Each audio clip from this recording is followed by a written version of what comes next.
Hello everyone, कैसे हैं आप सभी लोग। उम्मीद है आप लोग बढ़िया होंगे। तो मैं भी एकदम बढ़िया हूँ। तो चलिए आपका स्वागत करते हैं अपने यूट्यूब चैनल फिया लाइफ स्टाइल में।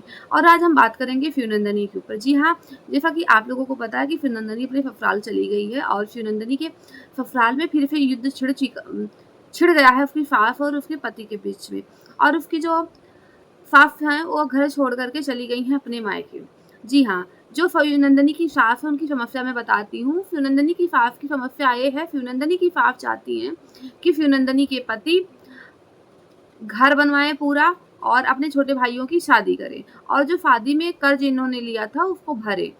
तो अभी इतना अपने बेटे से जब ये लड़ रही हैं, तो अपने बेटे की इनको शादी कैसे क्यों कर दी जब इनके पास घर नहीं था, इनका बेटा कमाता नहीं था।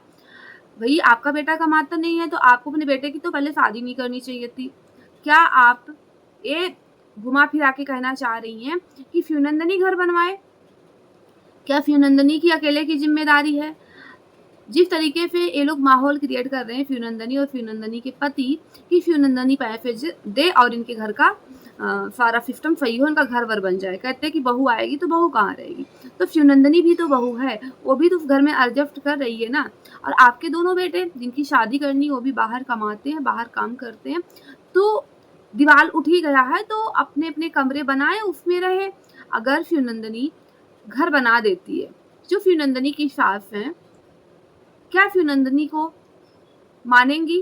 क्या इसका एहसान रहेगा या फ्यूनंदनी को उस घर में ज़्यादा हिस्सा मिल जाएगा? फ्यूनंदनी की सास जो है आए दिन ये कहती है कि मुझे तुम्हारे साथ नहीं रहना है, मुझे तुम्हारे साथ नहीं रहना है। फ्यूनंदनी, अगर तुम मेरा वीडियो देख रही हो तो तुम मेरी बात ध्यान से सुनना कि देखो जो तुम्हारी सास है वो बहुत धूर्त है, तुम्हें बिल्कुल भी वो लाइक नहीं करती हैं, नहीं पसंद करती हैं तुमको। वो तुम्हारे साथ कभी भी नहीं रहेंगी।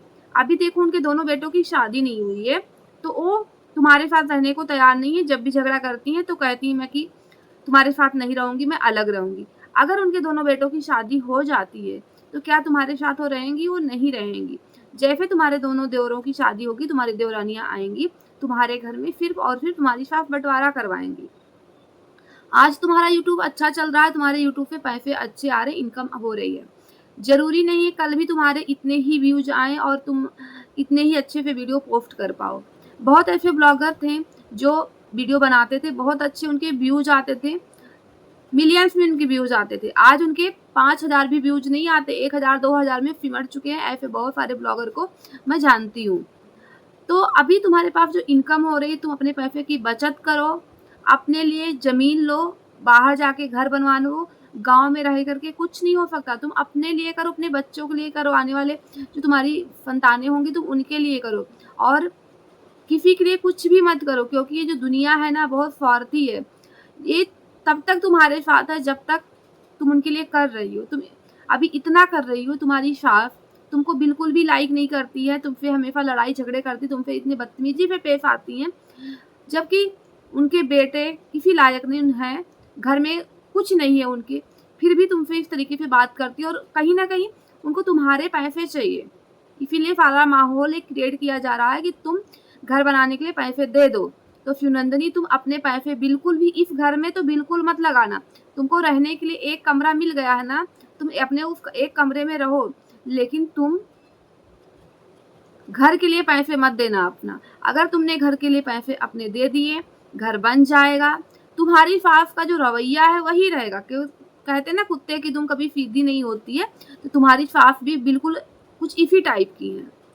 तुम अपना पैसा बचत करो, अपने लिए करो, अच्छे कपड़े पहनो, अच्छे गहने लो, खाओ पियो, अपने शौक पूरे करो।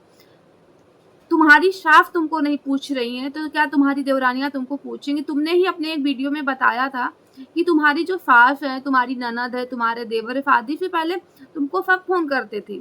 अब तुमको कोई फोन नहीं करते, तुमसे कोई बात नहीं करते।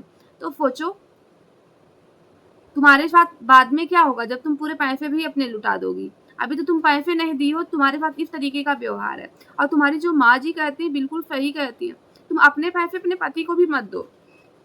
और जो कुछ लोग ये कहते हैं कि सब लोग वीडियो में आते हैं तो सबका हिस्सा होता है, बिल्कुल भी नहीं।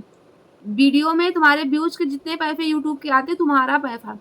यहाँ तक कि तुम्हारे मायके में तुम्हारे भाई और तुम्हारी बहन के जो वीडियो चलते तुम्हारी वजह से चलते, उनको भी लोग फिर तुम्हारी वजह से देखना चाहते हैं। ये तुमको लोग लाइक करते हैं, तुमको पसंद करते हैं, तुम्हारे चेहरे को पसंद करते हैं, इसलिए तुमको लोग देखते हैं। तो जो लोग ये कह रहे हैं कि वीडियो में आते तो उनको पैसे दो, बिल्कुल भी नहीं दो।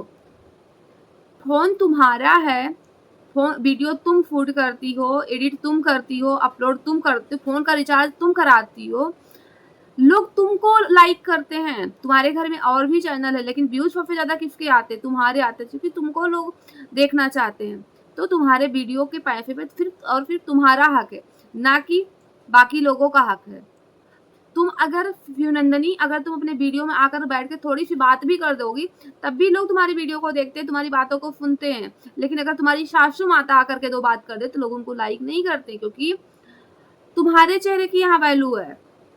अगर उनको पैसे चाहिए, जो लोग ये कह रहे हैं ना कि नंदनी सबको पैसे दे तुम्हारे वीडियो में जितने लोग आते हैं, तो बोलो वो भी अपना चैनल बना ले, देखो कितने व्यूज उनको आते हैं। तो शिवनंदनी, मैं तो यही कहूंगी कि तुम अपने पैसे घर में बिल्कुल भी मत खर्चा करना। घर बनाने की जिम्मेदारी तुम्हारी नहीं है, तुम्हारे पति, तुम्हारे देवर की है। हाँ, तुम अपने सास को कपड़े वगैरह दे दिया करो, उनके लिए भी साड़ी वगैरह ला दिया करो, बीमार पड़े उनके इलाज के लिए दे दिया करो, खाने पीने के लिए उनकी व्यवस्था कर दिया करो, ना कि उनको अपने पूरे पैसे दो। जबकि तुम कहती हो ना कि मैं पैसे अपनी सास को देती हूँ, तो तुम्हारी सास पैसे नहीं लेती है, कहती मुझे नहीं चाहिए, गुस्से में नहीं लेती है, क्योंकि बेटा उनको तुम्हारे पूरे पैसे चाहिए, तुम्हारी जितनी सैलरी है उनको पूरा पैसा चाहिए। और बहुत सारी सास की यही मानसिकता होती है कि बहू जितना कमाए उठा के उनको दे दे। तो बिल्कुल भी ऐसी गलती मत करना, नहीं तो तुमको फिर पछताने के अलावा कुछ नहीं मिलने वाला है। फिर पछतावा मिलेगा। और गुड़िया को भी बहुत ज़्यादा अपने वीडियो में मत लेकर के आओ, गुड़िया को वीडियो में हाईलाइट मत करो, क्योंकि अगर इसके साथ कुछ, ये लड़की है, स्कूल जाती है, इसके साथ कुछ भी दिक्कत प्रॉब्लम होगी तो तुम्हारे ससुराल वाले तुम्हारा जीना मुश्किल कर देंगे। और कल को गुड़िया भी उसी घर में दूसरा चैनल बना के बैठ जाएगी तो तुम्हारा कंपटीशन करेगी। एक कंपटीशन मत करवाओ, एक कंपटीटर मत अपने घर में पालो। तो गुड़िया को भी वीडियो में लाने की तुमको जरूरत नहीं है। गुड़िया को वैसे भी कोई लाइक नहीं करते, कोई पसंद नहीं करते हैं, क्योंकि गुड़िया बहुत छोटी है, लेकिन वो भी बदतमीजी से भरी पड़ी है, जिस तरीके से वो तुम्हारे साथ व्यवहार करती थी। तो शिवनंदनी, मैं तो यही कहूंगी, सास को पैसे देने की कोई जरूरत नहीं है, सास को वीडियो में लाने की कोई जरूरत नहीं है। इस गुड़िया को भी वीडियो में मत ले आओ, अपने गुटखा पति को तो बिल्कुल भी मत लाया करो। तुम फिर अकेले ब्लॉगिंग करो, जो जो तुम काम करती हो। ब्लॉग का मतलब क्या होता है? जो हम काम करते हैं अपनी वही चीजें दिखाते हैं। तुम अपना रूटीन दिखाओ, तुम क्या काम कर रही हो, ना कि तुम इन लोगों को वीडियो में लाओ। और इनको बिल्कुल भी 1 रुपया देने की जरूरत नहीं है, घर बनवाने की बिल्कुल भी जरूरत नहीं है। देवर की शादी करना तुम्हारी सास की जिम्मेदारी है, तुम्हारे पति की जिम्मेदारी है, और उन लड़कों की खुद की जिम्मेदारी है कि अपने लिए वो कुछ करे। और तुम्हारे मायके वाले, जो तुम्हारी मम्मी कहती हैं कि पैसे की बचत करो, तुम्हारी माँ जी बिल्कुल सही कहती हैं। तुम अपने मायके वालों की बात मानो, अपने माँ जी की, क्योंकि तुम्हारी माँ जी बहुत सही डिसीजन लेती हैं। और उन्हीं की वजह से जो है तुम्हारे घर में तुम्हारे भाई बहन जितने हैं सबको कंट्रोल करके रखती हैं, और तुम लोग किसी लायक हो। तुम्हारी माँ जी का वीडियो और तुम्हारा वीडियो जो इतना चलता है उन्हीं की वजह से चलता है। तो सब लोग तुमको, तुम्हारी माँ जी को देखना चाहते हैं। तो तुम्हारी माँ जी बिल्कुल सही कहती है, अपने पैसे बचा के रखो। तुम्हारा जो गुटका पत्ती है कहीं नहीं जाएगा, घर ही में रहेगा। और इसको बोलो यहीं पे कोई काम धंधा करे, यहीं पे कोई जॉब खोज ले, अगर वो शहर नहीं जाना चाहता, लेकिन उसको बोलो कुछ काम करे, घर में बैठ के जो बाबू बन के घूम रहा होता है बढ़िया कपड़े पहन करके, कि वो कुछ काम धंधा करे। ठीक है? तो ससुराल वालों को पैसे देने की जरूरत नहीं है। ससुराल वाले इसी लायक होते हैं, क्योंकि इनको ना ज्यादा इज्जत सम्मान हजम नहीं होता है। जितना तुम इज्जत और सम्मान इनको दोगी ना, ये अपनी दुम दिखा ही देंगे। तो ससुराल इसी को कहते हैं।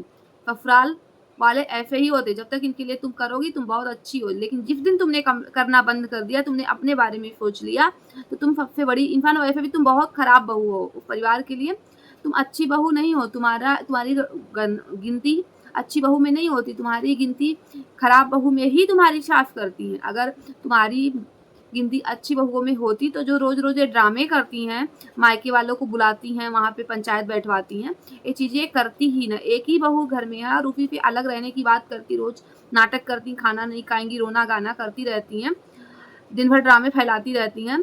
इनका ड्रामा सासू माता का तभी होता जब शिवनंदनी होती। अभी तक शिवनंदनी घर में नहीं थी, तब अपने बेटे को कमाने के लिए नहीं भेज रही थी। तो शिवनंदनी, तुम अपने पैसे किसी को मत देना। तीनों भाइयों की ज़िम्मेदारी है घर बनवाने की, ना कि तुम्हारी ज़िम्मेदारी है। जब 2 देवरानियाँ आएँगी, वो भी कमाएँगी और पैसे जब वो देंगी तब तुम भी दे देना।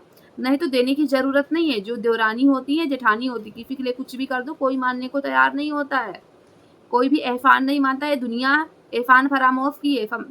समय बीत चुका है, हर एक इंसान स्वार्थी हो गया है। और गुड़िया को तो बिल्कुल भी अपने वीडियो में मत ले आना, क्योंकि गुड़िया का वीडियो में आने का भी एक तुम्हारे पास चाल है। वो अपना चेहरा फेमस करना चाहती है, ताकि जब अपना यूट्यूब चैनल वो बनाए तो उसको जो है फेस वैल्यू पहले से मिल चुकी हो। तो फ्यूनंदनी अपनी गुड़िया को, अपनी ननद की बेटी को वीडियो में लाने की ज़रूरत नहीं, उसको बिल्कुल भी वीडियो में मत ले आना। तो फ्यूनंदनी, अगर मेरा वीडियो को तुम देख रही हो तो प्लीज़ मेरी बातों पर ध्यान देना और अपने पैसे ससुराल वालों को बिल्कुल मत देना, क्योंकि मैं बार-बार कह रही हूँ, क्योंकि तुम्हारे ससुराल वाले बहुत ही लालची हैं। इनको फिर पैसा चाहिए। ना तुमको गहना दिए, ना तुमको अच्छी साड़ियाँ दिए, लेकिन कर्जा इनके ऊपर इतना ज़्यादा लद गया, तो कर्जा उतारने की ज़िम्मेदारी तुम्हारी नहीं। इनका कर्जा कहाँ हुआ, कहाँ नहीं हुआ, वो तुम्हारी ज़िम्मेदारी नहीं है भरना। तुम्हारे पति, तुम्हारी सास की ज़िम्मेदारी है। तो दोस्तों, मेरा वीडियो आप लोग को कैसा लगा और फिर नंदिनी के बारे में आप लोग क्या कहना चाहते हैं, कमेंट बॉक्स में ज़रूर बताना। तो चलिए मिलेंगे आपसे एक नए वीडियो के साथ, तब तक के लिए बाय बाय।